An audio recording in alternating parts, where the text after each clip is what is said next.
powerlifters are often seen as out of shape and unathletic, but I'm here to tell you that you can be strong and also look good. And just to prove my statement, here was me benching 182.5 kilos at 120 kilos body weight at European Championships. And then here's me benching 170 kilos for a double at 89 kilos. Now, I'm not saying you have to go on a 30 kilo or some crazy weight loss transformation to look good and be strong, but you're able to be strong in powerlifting, but also look good and look like you lift. Before we get into the video, if you're new here, my name is Finn O'Farrell. I've been an online powerlifting coach for coming up to 4 years, and I'm an ex-athlete for Team Great Britain. So what should you actually do to achieve this goal of being strong in powerlifting, but also looking good at the same time?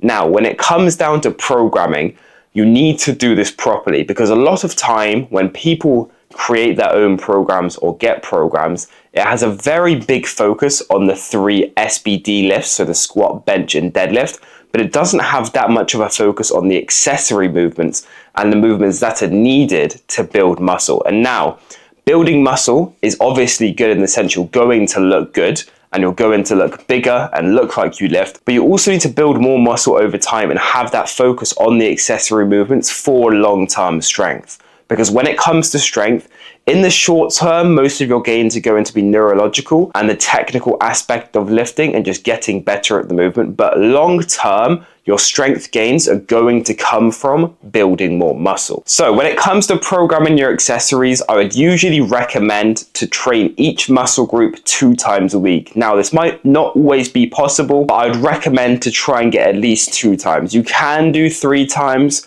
but there isn't too much more of a benefit from increased frequency from 2 to 3. So I would just say stick at 2 times a week frequency for muscle groups. And now for sets and rep ranges, I would normally recommend to be around 2 sets. You can go up to 3 sets, but I would say 2 sets is where the sweet spot is going to be. And then rep ranges. Now, rep ranges can be very personalized, but me personally, and what I do for most of my clients, is I like to stay between the 6 to 10 rep range.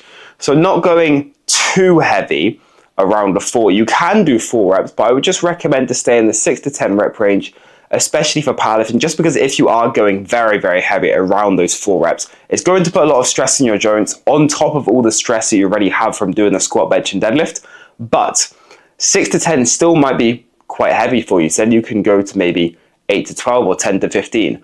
So I would recommend 6 to 10, but I would say go anywhere between 6 to 15. See what rep range works best for you, where you get the best progress, and where you feel the best as well. And then how hard should you train these accessories? Now, since these accessories are solely for building muscle, I would say somewhere in the range of 1 to 2 reps in reserve. Now, you could do 0 on some of the movements that don't really have any impact on the SBD movements. So something like bicep curls, if you take those to failure, they won't have an effect. But I would just say stay between 1 to 2 RER, especially if you're going in those heavier rep ranges, so around 6 reps. You don't actually have to go as close to failure as you would if you're doing a set of 15. Now, where should you actually place these accessories? Now, so you want to place them in a way where it's not going to interfere with your squat, bench, and deadlift. So let's say you have some leg accessories. You're probably going to put them on a squat day or a deadlift day. If you have some upper body accessories, it's probably going to be on a bench day.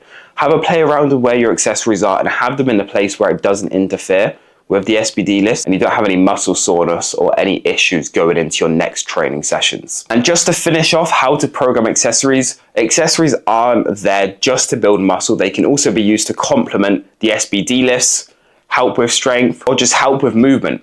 So for example, using an RDL to help fill in a volume gap for the deadlift, using a hack squat if you struggle with quad weakness when you're squatting, or using a high to low cable chop if you have issues with trunk rotation. So there's plenty of things you can use them for. Just make sure you use all of these correctly in your programming so you can get the best results possible. So I hope you guys found that video helpful. If you did, leave a comment below on what you're going to change with your program or what new exercises you guys are going to implement. But I hope you guys enjoyed this video and I'll see you in the next one.